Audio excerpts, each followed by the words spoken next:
اینم سورپرایز جدید، یکی از بهترین آهنگای ما با دو هنرمند محبوب مازندران که با این آهنگ دنیای مجازی رو متحول کردن.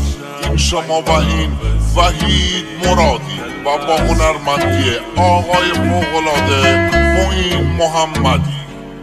کاری متفاوت از معین محمدی.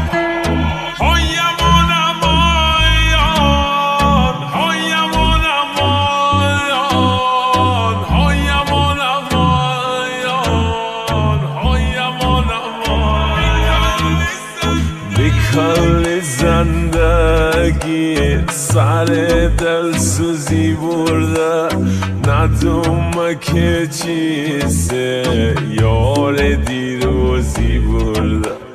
بیموه و مید دل ها کرده بازی برده، خیانتو کرده ولی ناراضی برده. عاشق بای ما بزودی، دل بر چه بی وجودی، از سامر بای حالی تل سیگار دودی.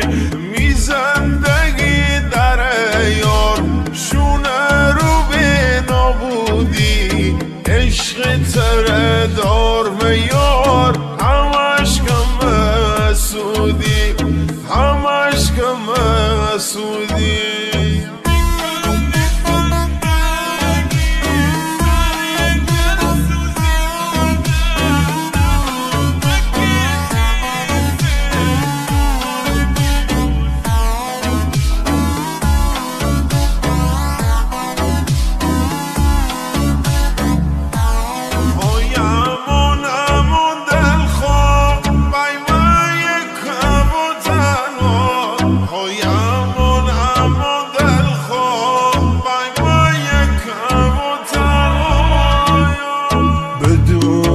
تو دل بر خلبم مخلدتر، چه تی سر را ساکنم شهر آملدتر.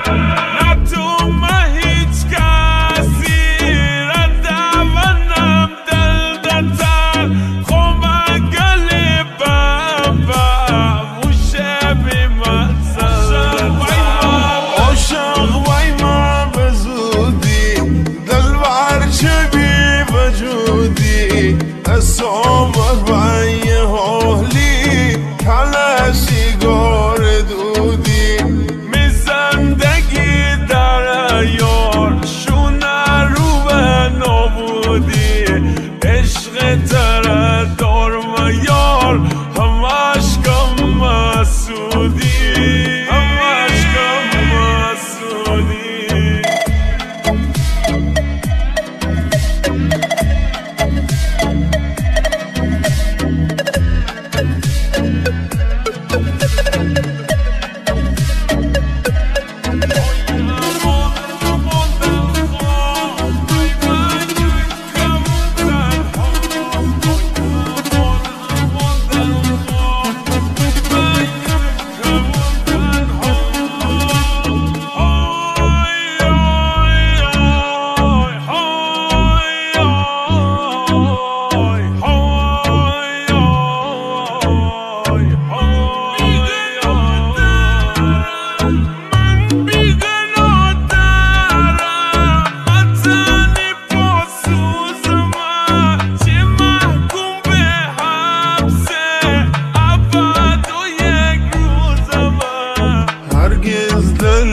شهنار مبوری دل سوزم، بازی